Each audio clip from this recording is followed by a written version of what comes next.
In the event of a water damage emergency, call PuroClean of Cenla.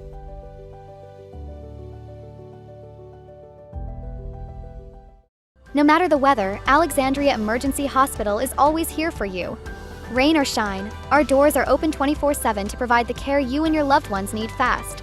Every second counts, and Alexandria Emergency Hospital is here to help you through any storm. Hello and good morning. Got my pink on for Valentine's Day. I had a lighter pink and my wife made me one. She made me one because we do shirts and we have them here in the house. Good morning, Mr. Steve and Miss Linda. And Mom, where you at? I texted you. I guess she's in the body doubling session with the cleaning girls or the decluttering girls or something like that. Well, you don't care about that. Let's take a look at the weather. We do have some fog, a little light fog over Toledo Bend there. Winds are going to pick up today. It's going to be breezy. It is going to be cloudy throughout most of the day. And tomorrow I'll actually aim this down toward the parade. It should be nice enough for on the weather front tomorrow out there. And you can see here, things are starting to come together out west. Thunderstorms developing, nothing severe, a couple of special weather statements popping in there. But I think what we're going to see here is some heavier stuff roll through later this evening. And of course, I'm going to show you that. Temperatures, this is pretty typical for a severe weather day, starting lower to middle 60s. Now the dew points, that's what we're going to be watching, because on a really big severe weather day, and this is not an exhaustive rule, but we look for dew points in the upper 60s into the 70s. Right now we're in the upper 50s and low 60s, and I don't see a ton of recovery in that. So that's going to be the limiting factor, but we do have a lot of factors that are kind of in favor for this to create some problems for us tonight. Mid 70s, cloudy skies. It would of course be warmer if the sun peeked out for a bit. We do have that severe threat in there, and that's another thing that's going to kind of push down the instability through the day is the cloud cover. So that's some good news. We have some limiting factors out there. That marginal risk goes almost up to the Louisiana-Arkansas border. Slight risk down here for most of the state, and that is going to sweep through quickly. So this is not an all-day issue. This is going to be from about 8 o'clock until midnight that we have a problem across our area, and of course I will be here to cover that. 5% tornado risk covers the southern two-thirds of central Louisiana, maybe even a bit more. Happy Valentine's Day. There you are. And then a severe wind outlook. Yeah, 15% within 25 miles of a point. Here's the issue. I think everyone's going to see wind gusts in that 35 to 40 mile per hour range, and I'll show you that in just a second.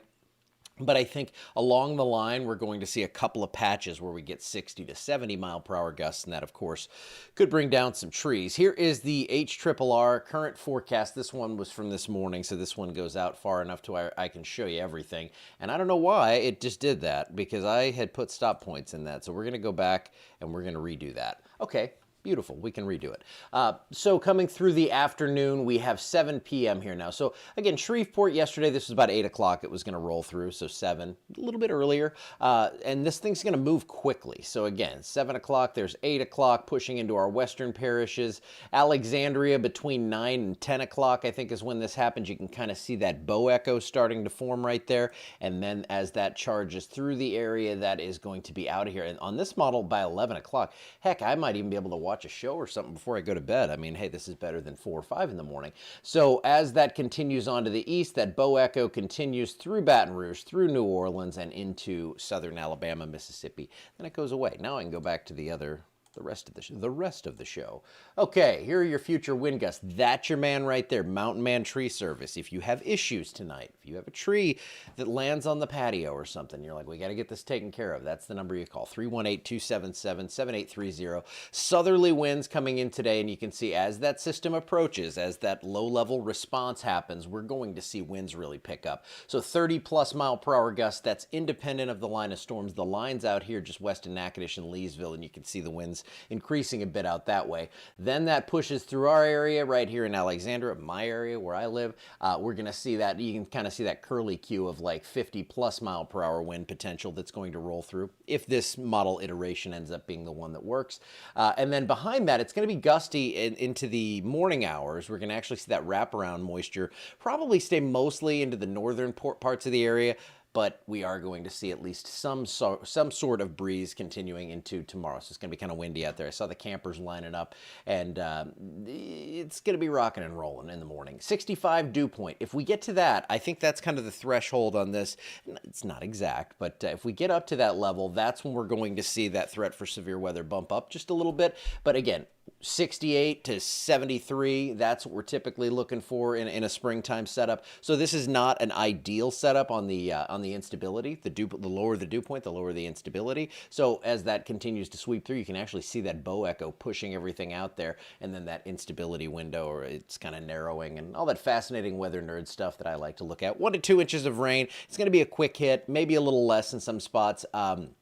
I had been saying 1 to 2, maybe 3, but I think with the fast-moving system, we're going to keep that at 1 to 2 inches of rainfall. Good chance of it, obviously. 100% overall, we're all going to see rain between tonight and tomorrow. That 90% is just in case you don't see rain until, like, 12:03 a.m. I kind of think the whole line moves through by then. So I went up to 90, should have probably gone to 100, but you get the idea. 68 degrees on Sunday, kind of breezy out there. So if you will be out at the parade then, or today, which that starts here in like an hour, I think, it's going to be a little bit breezy, but not off the rails, nothing crazy. The storms are going to move through in between all the festivities. We're going to be back up in the low 80s by Thursday of next week, and I actually think it's going to be really warm out here for a couple more days. Then we actually see a little bit of a cool down, maybe back into the 60s or something like that. And with that, I think we're going to see more moisture and more rainfall as well. Yes, Donna, I'm thinking probably around that time frame, 10 p.m., give or take an hour. It depends, because sometimes these lines, as that bow echo starts to form, they really start to accelerate out, and that's what helps bring that wind down. And we're going to have 50 to 60 mile per hour winds a couple thousand feet up, so it's going to get quite windy out there. And as I'm showing you here, it's going to be active into the next 7 days, after our 7 days. So I think probably around next weekend, things start to pick up once again. Let me take you through the HRRR once again. This one has been pretty consistent, so we're going to go ahead and say it's not exact, but it's pretty close. This is 7 p.m. moving into northwest Louisiana. 8 o'clock, 9 o'clock, pressing through Leesville, Natchitoches. That's about when I think you're going to get hit. And then 9 to 10, Alexandria. Yeah, Gina, around 10 on this one. And it just depends on where this bow surges out. But again, that's only going to impact maybe like a half hour's worth of timing. The issue is where that bow does start to kind of punch out in this thing, I think we're going to see the strongest winds. And then we could possibly see an isolated tornado spin up in this, because with what we have going here, so let me show you. I'm going to go over to the radar, actually. Here, I'll finish this out. Okay, there you go. Boom, moves through 11 o'clock. And then on the backside, we do get that wraparound moisture up into the northern part of the state. But you can see as we get later into tomorrow, just a couple of sprinkles. It's not going to be anything bad. So do not cancel your plan at the crew parade. So what's the main issue I'm seeing here?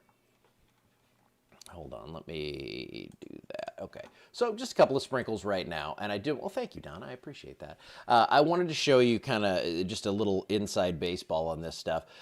So the line is going to be moving in from the west to east, moving across the area. And it's, going to be kind of shaped like this. Got the line just moving from west to east. But the winds at the surface are going to be coming like from the south-southeast. So as that line is impinging on that, and we see these thunderstorms moving into this southeasterly or southerly flow, that's gonna help create some low-level spin. So I think in that main line of storms, we're gonna see some spin and possibly a brief tornado or two. And I'm not necessarily saying those would be weak, because there is a lot of wind energy involved with this. And the problem is these are tough to warn, because when you have a line moving at 50 to 60 miles per hour, that is moving quickly, of course, but just the general nature of this is for these spin-ups to happen fairly quickly. So if it happens and it lasts 1 or 2 minutes and you've got a 3-minute volume scan on radar, we may miss it altogether. So with these lines, it does make me a little nervous. The National Weather Service is awesome about warning this stuff, so I think they'll be up to the task and everything, but I can't rule out a little surprise. So when that line's moving through, just, be ready to seek shelter fairly quickly. That's it for right now. Yeah, I think that's it. I'm done. I'll be back on later today into the evening and all that. I believe Tom will do his live stream, probably 5 o'clock, something like that, and then I'll jump on as things start to pop off, and I will see you then. Have a good Saturday. Hope you're having a nice Valentine's Day, and if you're heading out to the parade, hope you're having fun. I will see you later.